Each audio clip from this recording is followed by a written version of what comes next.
વધુ સમય રહી શકે છે ભારે વરસાદની સ્થિતિ। સમગ્ર રાજ્યમાં ભારે વરસાદથી સ્થાનિક સ્તરે ઊભી થઈ શકે છે પૂર જેવી સ્થિતિ। વરસાદની સિસ્ટમ મધ્યપ્રદેશમાં સક્રિય। સિસ્ટમ અરબ સાગરમાં આગળ વધશે એમ વરસાદમાં મળશે રાહત। तो इस समय जो बारिश की गतिविधियां हैं वो गुजरात के कई इलाकों में दिखाई दे रही है। पिछले 24 घंटों में हमने देखा कि ये जो दक्षिणी इलाके हैं यानी कि देवभूमि, द्वारका, पोरबंदर और उसके आसपास के जो इलाके हैं यहाँ पर बारिश कम हुई है, कच्छ वगैरह में कम हुई है, लेकिन बाकी जो इलाके हैं बहुत अच्छी बारिश देख रहे हैं और मूसलाधार बारिश हो रही है। लेकिन अभी खतरा टला नहीं है क्योंकि डिप्रेशन अभी पीछे है। जैसे ही डिप्रेशन यहाँ पहुंचेगा यानी कि आज शाम तक, तो बनासकांठा, सबरकांठा, पालनपुर, पाटन, महेसाना, हिम्मतनगर, गांधीनगर, अरवली, मोड़सा, महिसागर, अहमदाबाद, लुणावाड़ा, दाहोद, पंचमहल, गोधरा, खेड़ा, नादिया, आनंद, बड़ोदरा, छोटा उदयपुर, राजपीपला, नर्मदा, भरूच, सूरत, नवसारी, वलसाड, डांग, तापी, ये सारे इलाकों में बारिश बढ़ जाएगी। और उसी तरह से आप देखेंगे कि जो गांधीनगर के साथ साथ जो सुरेंद्रनगर, मोरबी, जामनगर और ये राजकोट, बटोड़, भावनगर, अमरेली, ये सारे इलाके भी भारी से अति भारी बारिश देखेंगे। और फिर बारिश की गतिविधियां आपकी गिर सोमनाथ, जूनागढ़, पोरबंदर, देवभूमि, द्वारिका, खंबालिया, ये सारे इलाकों को प्रभावित करना शुरू कर देगी। और 28 तारीख तक यहाँ पर बहुत तेज बारिश होगी। 29 तारीख होते होते वेदर सिस्टम ये साउथ सिंध और नॉर्थ ईस्ट जो अरेबियन सी है यहाँ पर पहुंच जाएगा। और जो पश्चिमी इलाके हैं यानी माफ कीजिएगा पूर्वी जो इलाके हैं गुजरात के, वहां पर राहत मिलना शुरू हो जाएगी। तो ये एक बड़ा अपडेट है और ये बहुत बड़ा एक तरह से वेदर सिस्टम है जो इस मानसून में गुजरात ने देखा है। बाढ़ जैसी स्थिति पैदा हो सकती है। राज्यમાં 3 વરસાદી સિસ્ટમ સક્રિય। ડિપ્રેશન ઉપરાંત ઓફશોર ટ્રફ પણ બન્યું। હવામાન વિભાગે કહ્યું 2 દિવસ સુધી ભારે વરસાદની આગાહી। સમગ્ર ગુજરાતમાં રેડ એલર્ટ। ઉદયપુર આસપાસ ઊભું થયેલું ડિપ્રેશન આગળ વધ્યું। इस सिस्टम को ध्यान में रखते हुए और एक जो मानसून ट्रफ बना हुआ है जैसलमेर के आसपास और एक जो साउथ गुजरात पे ऑफशोर ट्रफ बनी हुई है, इन तीनों सिस्टम को ध्यान में रखते हुए आने वाले 2 दिनों के लिए गुजरात रीजन के लिए एक्सट्रीमली हैवी रेनफॉल की वार्निंग और साथ में रेड अलर्ट जारी है। और उसके बाद जो डे 3, डे 4 के लिए heavy to very heavy rainfall की वार्निंग और साथ में ऑरेंज अलर्ट जारी है। और सौराष्ट्र और कच्छ रीजन की बात करेंगे तो आने वाले 3 दिनों के लिए सौराष्ट्र और कच्छ रीजन के लिए एक्सट्रीमली हैवी रेनफॉल की वार्निंग और साथ में रेड अलर्ट जारी है। और उसके बाद के जो दिन है डे 4, डे 5 में रेन थोड़ा डिक्रीज होगा, जिसमें जो वार्निंग होगी वो heavy to very heavy rainfall की वार्निंग होगी सौराष्ट्र और कच्छ रीजन के सारे डिस्ट्रिक्ट में। રાજ્યમાં આગામી 36 કલાકમાં મેઘતાંડવની શક્યતા। હવામાન નિષ્ણાંત પરેશ ગોસ્વામીએ કહ્યું ડિપ્રેશનનો મધ્ય ભાગ ગુજરાતમાં સક્રિય। મધ્ય ગુજરાત, સૌરાષ્ટ્રમાં પડી શકે છે ભારે વરસાદ। કેટલાક વિસ્તારમાં 15 ઇંચથી પણ વધુ વરસાદની શક્યતા। વરસાદના અગાઉના રેકોર્ડ પણ તૂટે તેવી શક્યતા। આવનારી 36 થી 40 કલાકની અંદર રાજ્યની અંદર એક પ્રકારે મેઘતાંડવ થવાનું છે। અનેક વિસ્તારોની અંદર 15 ઇંચ કરતા પણ વધારે વરસાદ પડી જશે અને અમુક વિસ્તારોની અંદર વરસાદ છે આપણી કલ્પના બહારના પણ પડી શકે છે। એટલે આપણે સાવધાન રહેવાનું છે, સાવચેત રહેવાનું છે। હું તો સરકારને, સરકારી તંત્રને પણ અપીલ કરી રહ્યો છું કે એનડીઆરએફની ટીમ હવે તૈયાર રાખજો।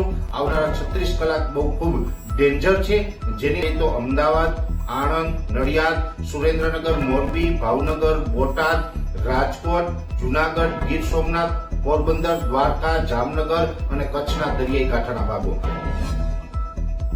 સમગ્ર રાજ્યમાં ભારે વરસાદ। રાહત કમિશનરે કહ્યું નિર્માણ પામેલું ડિપ્રેશન મધ્યપ્રદેશ, રાજસ્થાનથી આગળ વધીને ગુજરાતમાં દાખલ થયું। ગુજરાત ઉપર ડિપ્રેશન રહેશે ત્યાં સુધી રહેશે ભારે વરસાદ। હાલ સમગ્ર રાજ્યમાં 89% વરસાદ થયો। દક્ષિણ ગુજરાતમાં 105% સાથે સૌથી વધુ વરસાદ। એના લીધે અત્યારે જે વરસાદની પોઝિશન છે એ સમગ્ર રાજ્યમાં આજની સ્થિતિએ જે એવરેજ રેનફોલ છે એ 89% થઈ ગયું છે। સમગ્ર રાજ્યમાં ટોટલના એવરેજ 89% થઈ ગયું છે। જો રીઝન વાઇઝ વાત કરીએ તો સૌથી વધારે સાઉથ ગુજરાતમાં સૌથી પણ વધારે 105% વરસાદ થઈ છે। કચ્છમાં 95.8% વરસાદ છે। સેન્ટ્રલ ગુજરાતમાં 77% છે। સદર્ન ગુજરાતમાં નોર્થ ગુજરાતમાં 70.74% અત્યારે વરસાદ થયું છે અને સૌરાષ્ટ્ર 91% સાથે વરસાદ રિસીવ કરી ચૂક્યા છે। મહીસાગરમાં આવેલા ધોધમાર વરસાદને લઈ કડાણા ડેમમાંથી છોડાયું પાણી। પાણી છોડ્યા પહેલા મહીસાગર નદીની કરવામાં આવી પૂજા અર્ચના. પૂજા કર્યા બાદ સ્લીપવેલના 3 દરવાજા ખોલીને 60,000 ક્યુસેક પાણી મહીસાગર નદીમાં છોડાયું. અત્યારે ડેમમાં 2,50,000 ક્યુસેક પાણીની આવક. ડેમની જળ સપાટી વધીને 409 ફૂટ પર પહોંચી. અમદાવાદના પૂર્વ વિસ્તારમાં વરસાદે વધારી મુશ્કેલી. ધોધમાર વરસાદના કારણે વસ્ત્રાલમાં આવેલું તળાવ થયું ઓવરફ્લો. વસ્ત્રાલના બગીચા અને રિંગ રોડ પર ફરી વળ્યું તળાવનું પાણી. રસ્તા પર પાણી આવી જતા વાહન ચાલકોને હાલાકી. રાજ્યમાં ધોધમાર વરસાદ વચ્ચે માણાવદરનો બાટવા ખારો ડેમ ઓવરફ્લો.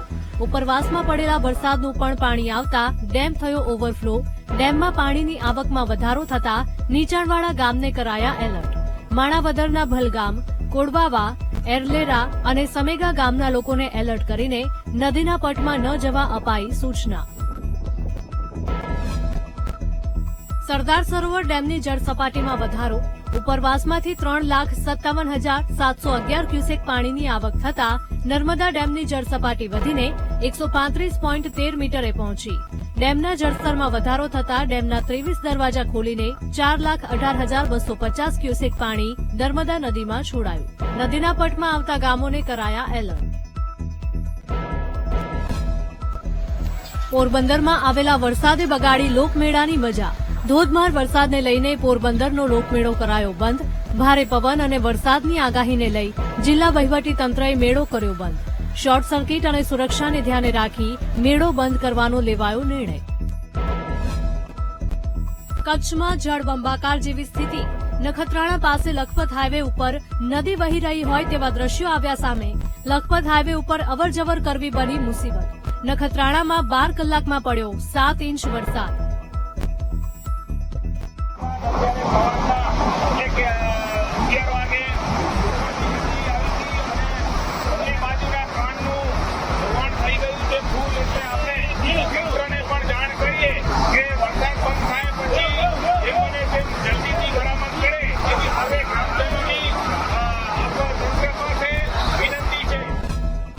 તાપીમાં અવિરત વરસાદ બાદ ઉકાઈ ડેમના નયનરમ્ય દ્રશ્યો આવ્યા સામે.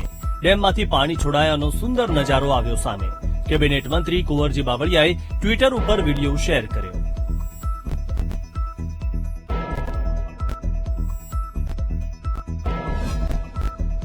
દ્રોલના મજેઠા ગામ પાસે ઊંડ 2 ડેમ થયો ઓવરફ્લો. ઉપરવાસમાં સારા વરસાદથી ડેમમાં પાણીની આવક. ઊંડ 2 ડેમના 4 દરવાજા ખોલાયા. નીચાણવાળા વિસ્તારને એલર્ટ કરાયા. આસપાસના ગામો છે એને સૂચના આપેલી છે અને નદીના પ્રવાહમાં કોઈ ન આવે એવી સૂચના વહીવટીતંત્ર દ્વારા આપવામાં આવેલી છે અને રૂલ લેવલ જાળવવા માટે જેવી પાણીની આવક થશે એ પ્રમાણે દરવાજાની વધઘટ કરવામાં આવશે. નવસારીમાં પૂર્ણ નદીના પાણી ભરાયા. નવીનનગર વિસ્તારના 2000થી વધુ લોકો પ્રભાવિત. નગરપાલિકા તરફથી કોઈ સૂચના પણ ન આપવામાં આવી હોવાની ફરિયાદ. લોકોને ભારે પરેશાની. હવે આ પરેશાનીમાં અમે હેરાન તો થઈએ જ છે. હવે જ્યારે પણ વરસાદ આવે છે ત્યારે અમે હાલાકીનો સામનો કરવો પડે છે અમારે. હવે અહીંયા વરસાદ ના હોય તો ઉપરવાસમાં વરસાદ હોય તો પણ નદીમાં પાણી આવી જાય છે એટલે અમારે બીજી વાનું પાણી આવી ગયું છે. હવે કે સરકારે જાણ તો કરવી હતી ને કે પાણી આવે છે કે તમે ઉપર જાઓ તમારી સવલત કરો. આજે તો કોઈ કહેવા નથી. ને બીજી વસ્તુ કે પાણી આવે ને તો કોઈ અમને ધ્યાન બી નથી, કોઈ પૂછવા વાળું બી નથી. તાપી નદીમાં પાણીની સતત આવકથી ફ્લડ ગેટ બંધ કરાયા. રાંદેરના સિદ્ધેશ્વર મહાદેવ મંદિરમાં ભરાયા પાણી. શિવલિંગ પાણીમાં ગરકાવ. મહાદેવના મંદિરમાં ઘૂસી ગયા ઘૂંટણસમા પાણી. સુરતમાં ભારે વરસાદથી કાદરસાની નાળથી શંકેશ્વર સુધી ભરાયા પાણી. અનેક વિસ્તાર ટાપુમાં ફેરવાયા હોય તેવા દ્રશ્યો સામે આવ્યા. દુકાન અને ઘરમાં ઘૂસ્યા ડ્રેનેજના પાણી. તાપી નદીના ફ્લડ ગેટ બંધ કરાતા સુરત માટે ઉભી થઈ મુશ્કેલી.